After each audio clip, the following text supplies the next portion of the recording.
BCB নির্বাচনকে ঘিরে বাড়ছে উত্তাপ উত্তেজনা। সরকার চায় সংশোধিত গঠনতন্ত্রে নির্বাচন, কিন্তু বর্তমান বোর্ড তা চায় না। 16 বছরের চেষ্টায় বিপিএল চ্যাম্পিয়ন মোহামেডান, আনন্দ উৎসবে রঙিন মতিঝিল ক্লাব 10। আসসালামু আলাইকুম প্রিয় দর্শক, বাংলা ভিশনের স্পোর্টস বুলেটিন স্পোর্টস টাইমে সবাইকে স্বাগত। সাথে আছি আমি শফিক রায়হান। শুনছিলেন শিরোনাম, এবারে বিস্তারিত। অক্টোবরে বাংলাদেশ ক্রিকেট বোর্ডের নির্বাচন, কিন্তু দেশের সবচেয়ে ধনী ক্রীড়া সংগঠনের নির্বাচনকে নিয়ে চলছে নানা মহলের তৎপরতা। দেশের 1 নম্বর স্পোর্টস এখন ক্রিকেট, এবং তার উপর আর্থিকভাবে সবচেয়ে ধনী ক্রীড়া সংগঠন। তাই তো এর মধু খেতে মৌমাছি গুনগুন করবেই। দেশের নিবন্ধিত যুব সংগঠন আছে 18,000-এর বেশি, তবে এসব সংগঠনের বেশিরভাগই কাগজে কলমে। রেজিস্ট্রেশন আছে, নেই ডাটাবেজ। তাই সুযোগ ও ইচ্ছা থাকলেও তাদের কাজে লাগাতে পারছে না সরকার। ডাটাবেজ তৈরিতে জাতিসংঘের জনসংখ্যা তহবিলের সহযোগিতা নিচ্ছে সরকার। জাতীয় ক্রীড়া পরিষদে ইউএনএফপির সঙ্গে চুক্তি করেছে যুব ও ক্রীড়া মন্ত্রণালয়। দেশের ক্রীড়াঙ্গন নিয়ে কথা বলেন যুব ও ক্রীড়া উপদেষ্টা। জানান, বাংলাদেশের পাকিস্তান সফর নিয়ে ইতিবাচক সরকার, তবে দিয়েছে কিছু দিক নির্দেশনা। আমরা বিসিবিকে একটা নির্দেশনা বা দিয়েছি যাতে সীমান্তবর্তী স্টেডিয়াম যাতে অ্যাভয়েড করা যায়। সেক্ষেত্রে বিসিবি এখন পাকিস্তান ক্রিকেট বোর্ডের সাথে কথা বলে যতটা নিরাপদভাবে এই সফর শেষ করা যায়। বিসিবির নির্বাচন নিয়ে চলছে নানান জল্পনা কল্পনা। ক্রীড়া উপদেষ্টার দাবি, দুর্নীতিবাজরা গঠনতন্ত্র সংশোধনে বাধা দিচ্ছে। নিয়ম না মানার অভ্যাসের কারণে ক্রীড়া পরিষদের গেট মানি পরিশোধে গড়িমসি করছে বিসিবি। কোনো একটা জায়গায় কাঠামোগত সংস্কার হলে আপনারা জানেন এটার উপকারভোগী যেমন আছে, এর ফলে যারা বিভিন্ন অনিয়ম করে আসছে তাদের সেই অনিয়ম বন্ধ হয়ে যাওয়ার একটা সম্ভাবনা আছে। সেই জায়গা থেকে কিছু বাধা ছিল সে সময়টাতে, এবং সে সময়টাতে আরও বিভিন্ন কারণে আমরা তখন আগাইনি। তবে অবশ্যই আমরা কনস্টিটিউশনাল রিফর্মটাকেই গুরুত্ব দিব এবং তারপরে ইলেকশনের দিকে যাব। দীর্ঘদিনের প্র্যাকটিস হয়ে গেছে যে নিয়ম না মানা, এবং নতুন করে যখন আবার সেগুলো রিইনস্টেট করতে যাওয়া হয় তখন একটু অভ্যস্ততার কারণেই আমার মনে হয় যে একটু গড়িমসি বা এই বিষয়গুলো থাকে। দীর্ঘ 6 বছর পর জাতীয় স্টেডিয়ামে ফিরছে ফুটবল। আসিফ মাহমুদের কাছে এটাই সবচেয়ে বড় উৎসব। জাতীয় স্টেডিয়ামে মনে হয় 6 বছর পরে কোনো খেলা নামছে, এবং ঢাকার যারা দর্শক আছেন তারা আবার জাতীয় স্টেডিয়ামে এসে খেলা দেখার সুযোগ পাবে। এটাই একটা বড় আয়োজন বলে আমি মনে করি, এবং এখনই অনেকে আগ্রহ প্রকাশ করছে, অনেকে টিকিট চাচ্ছে। 1 সপ্তাহের মধ্যে সবগুলো স্পোর্টস ফেডারেশনের কমিটি গঠন হয়ে যাবে বলে আশ্বাস দিয়েছেন যুব ও ক্রীড়া উপদেষ্টা। মনির হোসেন খান, বাংলা ভিশন, ঢাকা। যে ক্লাবটি ঢাকা লিগ, প্রিমিয়ার লিগ মিলে শিরোপা জিতেছে 19 বার, ফেডারেশন কাপ জয় করেছে 11 বার, সেই ক্লাবটিকে একটি পেশাদার লিগের শিরোপা জিততে অপেক্ষা করতে হয়েছে 16 বছর। শেষ পর্যন্ত বহু প্রতীক্ষিত বিপিএল এর ট্রফি মোহামেডানের ঘরে। আর এই সাফল্যে রঙিন এখন মতিঝিলের ক্লাব পাড়ার সাদা কালো শিবির। দেশের ঐতিহ্যবাহী দল মোহামেডান 60-এর দশক থেকে আগা খান গোল্ড কাপ, স্বাধীনতা cup, federation cup, super cup সহ ঘরোয়া ফুটবলের প্রায় 1.5 ডজন শিরোপা জিতেছে মতিঝিলের ক্লাবটি। তবে বড় শূন্যতে ছিল সবচেয়ে মর্যাদাপূর্ণ আসর পেশাদার লিগের ট্রফির আক্ষেপ। 4 বার লিগে রানার্স আপ হলেও অধরা থেকে যায় চ্যাম্পিয়নশিপ। অবশেষে কাটল খরা। কোচ আলফাজ আহমেদের হাত ধরে বহু প্রতীক্ষিত সফল অর্জন করে ঐতিহ্যবাহী দলটি। আগের ম্যাচে ফর্টিসের কাছে আবাহনীর পরাজয় নিশ্চিত হয় প্রথমবার বাংলাদেশ প্রিমিয়ার লিগ ফুটবলে মোহামেডানের শিরোপা জয়। আনন্দের রঙিন সাদা কালো শিবির। এটা তো ভাষায় প্রকাশ করা যাবে না, যাদের নিরলস পরিশ্রমের মাধ্যমে আজকের এই। সুতরাং এইবারকার চ্যাম্পিয়নশিপটা বিগত যে কোনো চ্যাম্পিয়নশিপের চেয়ে আমি এটা অনেক বেশি গুরুত্ব বহন করে। 3 ম্যাচ বাকি থাকতেই মোহন ক্লাব চ্যাম্পিয়ন হয়েছে। আমরা 2024-25-এ পেশাদার লিগে আমরা চ্যাম্পিয়ন হয়েছি। আমি মহান রাব্বুল আলামিনের কাছে আমি শুকরিয়া আদায় করছি। তবে এখনই কোনো উৎসব করছে না দলটি। লিগে এখনও 3টি ম্যাচ বাকি আছে তাদের। মঙ্গলবার কুমিল্লায় খেলবে রহমতগঞ্জের বিপক্ষে। এরপর আরও 2টি ম্যাচ খেলে শিরোপা জয়ের উৎসবের পরিকল্পনা মোহামেডানের। বাংলাদেশের ফুটবলে একটা নবজাগরণ ঘটেছে। মোহামেডান এই বিজয় বাংলাদেশের ফুটবলকে এগিয়ে নিয়ে যাবে। মোহামেডানের সমর্থকদেরকে আমার আন্তরিক ভালোবাসা ও শুভেচ্ছা। এটা আমাদের সবার একসাথেরই আনন্দ আর কি। সদস্য, খেলোয়াড়, কর্মকর্তাদের, মোহামেডান সমর্থকদের 15 ম্যাচে মোহামেডানের পয়েন্ট 38, সমান খেলায় 28 পয়েন্ট নিয়ে দ্বিতীয়তে আবাহনী। বাকি ম্যাচগুলোতে মোহামেডান হারলে ও আবাহনী জিতলেও পয়েন্টের হিসেবে শীর্ষে থাকবে আলফাজের দল। 70 কিংবা 80 দশকে বাংলাদেশে তো বটেই এশিয়ার সেরাদের কাতারেই থাকার মতো একটি দল হয়ে উঠেছিল মোহামেডান। 1928 সালে এশিয়ার সেরা 10টি ক্লাবের একটি ছিল মতিঝিলের ক্লাবটি। 2009 সালে জিতেছিল দেশের ইতিহাসের অন্যতম আলোচিত ফুটবল আসর কোটি টাকার সুপার কাপ। এরপরে নিচের দিকে নামতে থাকে দলটি। মাঝে স্বাধীনতা কাপ ও ফেডারেশন কাপ জয় করলেও ছিল না কোনো ধারাবাহিকতা। 2007 সালে বাংলাদেশ প্রিমিয়ার লিগ শুরুর পর 16 বছরের প্রথম বিপিএল জয়। আনন্দে মুখরিত এখন দেশের ফুটবলের ঐতিহ্যবাহী ক্লাব মোহামেডান। মানিক মাহমুদ, বাংলা ভিশন, ঢাকা। কাশ্মীর ইস্যুতে ভারত পাকিস্তান যুদ্ধ থেমেছে, কিন্তু দুদেশের ক্রিকেট যুদ্ধ তো থামেনি। ক্রিকেট মাঠে এই দুই দেশের একটার পর একটা সমস্যা লেগেই আছে। এশিয়ান ক্রিকেট কাউন্সিলের সভাপতি পাকিস্তানি, তাই এশিয়া কাপ খেলবে না ভারত। দেশটির মিডিয়ার তথ্য মতে এশিয়া কাপে না খেলার বিষয়টি এসিসিকে জানিয়ে দিয়েছে ভারত। তাহলে প্রশ্ন উঠতেই পারে, আইসিসির চেয়ারম্যান যেহেতু ভারতীয়, তাহলে পাকিস্তান কি বিশ্বকাপ বয়কট করবে? কাশ্মীর ইস্যুতে ভারত পাকিস্তানের যুদ্ধ থেমেছে, কিন্তু দুই দেশের ক্রিকেট যুদ্ধ তো থামেনি। ক্রিকেট মাঠে এই দুই দেশের একটার পর একটা সমস্যা লেগেই আছে। এশিয়ান ক্রিকেট কাউন্সিলের সভাপতি পাকিস্তানি, তাই এশিয়া কাপে খেলবে না ভারত। দেশটির মিডিয়ার তথ্য মতে এশিয়া কাপে না খেলার বিষয়টি এসিসিকে জানিয়ে দিয়েছে ভারত। তাহলে প্রশ্ন উঠতেই পারে, আইসিসির চেয়ারম্যান যেহেতু ভারতীয়, তাহলে পাকিস্তান কি বিশ্বকাপ বয়কট করবে? কাশ্মীর ইস্যুতে ভারত পাকিস্তান যুদ্ধের মাঝেই শঙ্কা জেগেছিল এশিয়া কাপ ক্রিকেট নিয়ে।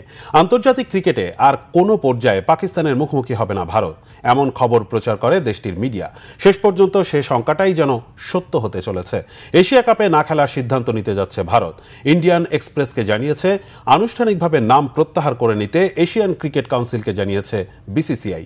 শুধু পুরুষদের এশিয়া কাপই নয়, জুনে শ্রীলঙ্কায় মেয়েদের ইমার্জিং এশিয়া কাপেও না খেলার সিদ্ধান্ত নিয়েছে ভারত। তবে বিসিসিআইয়ের যে বিষয়কে সামনে রেখে এমন কঠিন সিদ্ধান্ত নিচ্ছে, তা ক্রিকেট মহলকে বিস্মিত করেছে। রোটেশন অনুযায়ী এশিয়ান ক্রিকেট কাউন্সিলের সভাপতি এখন পাকিস্তান ক্রিকেট বোর্ড প্রধান মহসিন নকভি। তিনি একই সাথে পাকিস্তানের কেন্দ্রীয় স্বরাষ্ট্রমন্ত্রী এবং পাকিস্তান ক্রিকেট বোর্ডের চেয়ারম্যানও। এই মহসিন নকভি এখন হয়ে উঠেছেন ভারতীয় ক্রিকেটের প্রধান শত্রু। নকভির এসিসির প্রধান হওয়াই যত রোষের কারণ ভারতের। পাকিস্তান ক্রিকেটকে চাপে রাখতেই ভারত এশিয়া কাপ থেকে সরে দাঁড়ানোর সিদ্ধান্ত নিয়েছে। ভারতীয় দল এমন এক টুর্নামেন্টে খেলবে না যার আয়োজক এসিসি এবং এর প্রধান একজন পাকিস্তানি মন্ত্রী। এর সঙ্গে পুরো দেশের আবেগ জড়িয়ে। এদিকে 17 কোটি মার্কিন ডলারে বা প্রায় 2000 কোটি টাকায় পরবর্তী 4 এশিয়া কাপের সম্প্রচার সত্ত্ব কিনেছে সনি স্পোর্টস নেটওয়ার্ক। কিন্তু ভারত না খেললে টুর্নামেন্ট আমিরাত চলে যাবে এবং স্পন্সরও কমে যাবে। তাই ভারত এশিয়া কাপ থেকে সরে দাঁড়ালে এসিসি বড় আর্থিক লোকসানের মুখে পড়বে। আর এভাবেই মহসিন নকভিকে জবাব দিতে চায় বিসিসিআই। ফেরা সুখকর হয়নি সাকিবের। প্রথম ম্যাচেই 0 রান এবং উইকেট শূন্য। যদিও বাবরের পেশোয়ারকে উড়িয়ে প্লে অফে সাকিবের লাহোর কালান্দার্স, কিন্তু আইপিএলে এবার নিজের প্রথম ম্যাচে উইকেট না পেলেও মিতুবাই বোলিং করেছেন মুস্তাফিজ। যদিও হেরেছে তার দল দিল্লি ক্যাপিটালস। এতে নকআউট স্টেজ কঠিন হয়ে গেল দিল্লির। প্রায় 6 মাস পর ক্রিকেট ম্যাচে ফিরেছেন সাকিব আল হাসান। পাকিস্তানের ফ্র্যাঞ্চাইজি লিগ পিএসএল টি20তে রবিবার লাহোর কালান্দার্সের হয়ে 8 বছর পর মাঠে নামেন বাংলাদেশের এই অলরাউন্ডার। এবার নিলামে দল পাননি সাকিব। তবে ভারত পাকিস্তান যুদ্ধের জেরে টুর্নামেন্ট স্থগিত হওয়ার পর পুনরায় শুরুর পালায় তাকে দলে নেয় লাহোর। এই ম্যাচের আগে সবশেষ গত 30 নভেম্বর আবুধাবি টি10 লিগে বাংলা টাইগার্সের হয়ে খেলেছিলেন সাকিব। স্বীকৃত ক্রিকেটে সবশেষ খেলেছিলেন সেপ্টেম্বরের শেষের দিকে বাংলাদেশের ভারত সফরে টেস্টে। এই মাহাতি স্পিনার গত কয়েক মাসে বোলিংয়ে নিষিদ্ধ ছিলেন ত্রুটিপূর্ণ অ্যাকশনের কারণে। পরে অ্যাকশন সূত্রে ফিরেছেন পিএসএলে। তবে লাহোরের হয়ে পিএসএলে ফেরাটা সুখকর হয়নি সাকিবের। রাওয়ালপিন্ডি ক্রিকেট স্টেডিয়ামে বৃষ্টির কারণে 13 ওভারে নেমে আসা ম্যাচে পেশোয়ার জালমির বিপক্ষে টস হেরে ব্যাটিং পায় তার দল।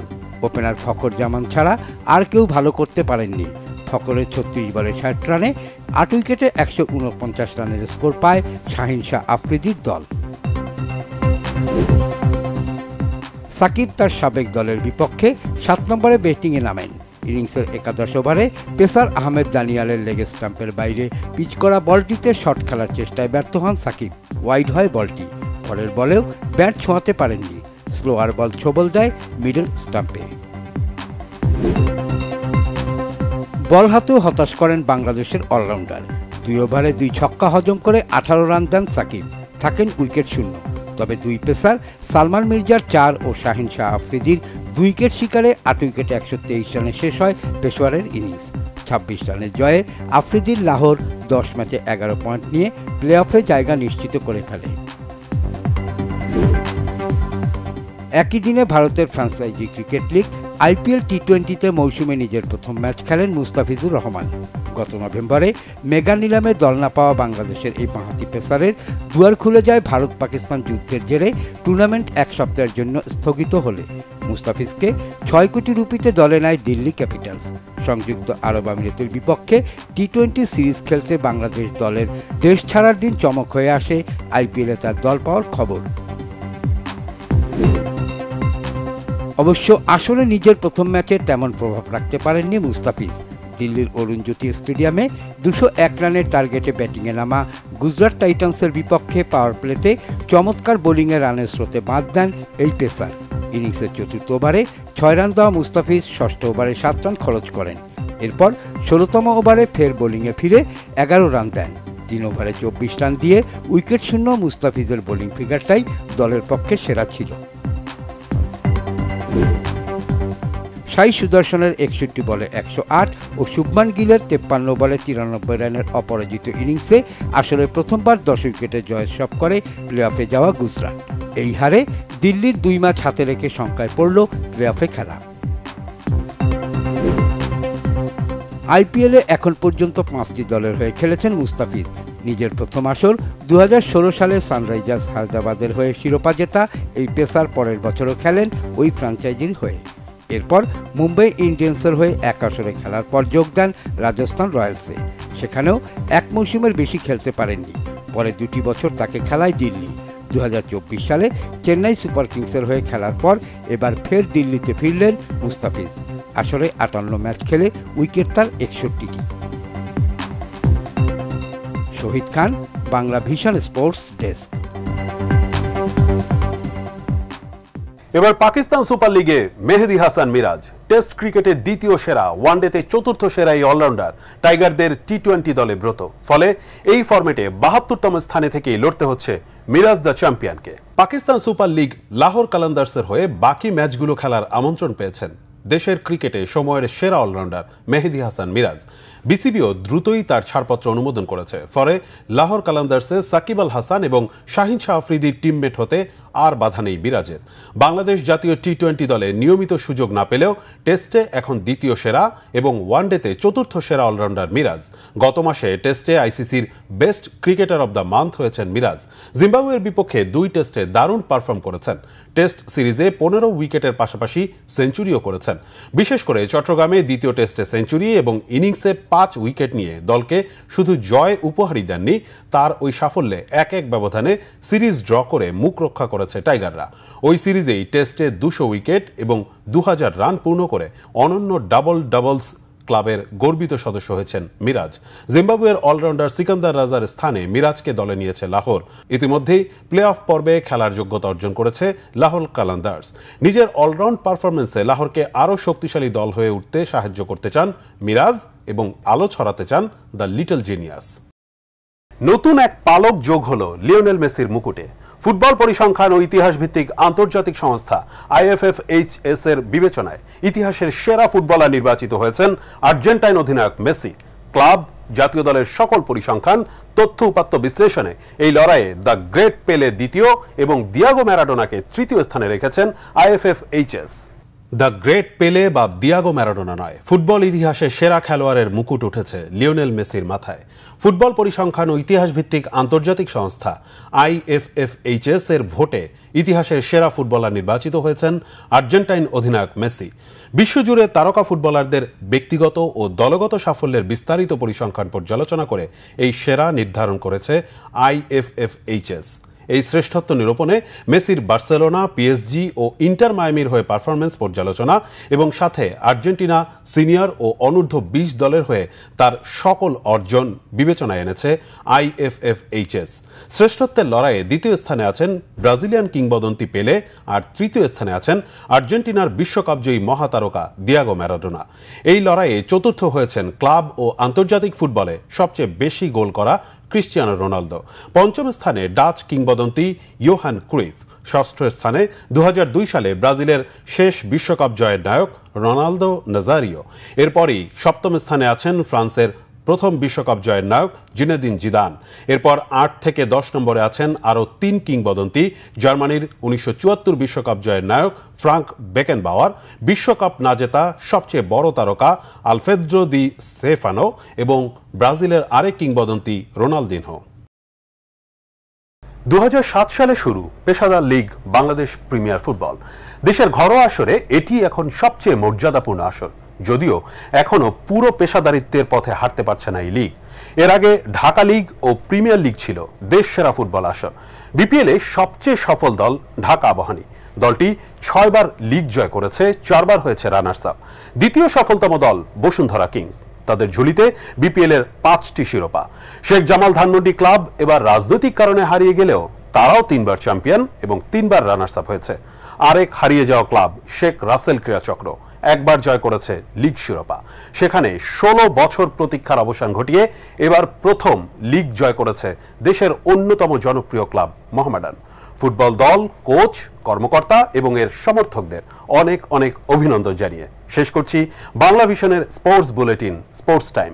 আবারও দেখা হবে, সে পর্যন্ত সবাই ভালো থাকবেন। আল্লাহ হাফেজ।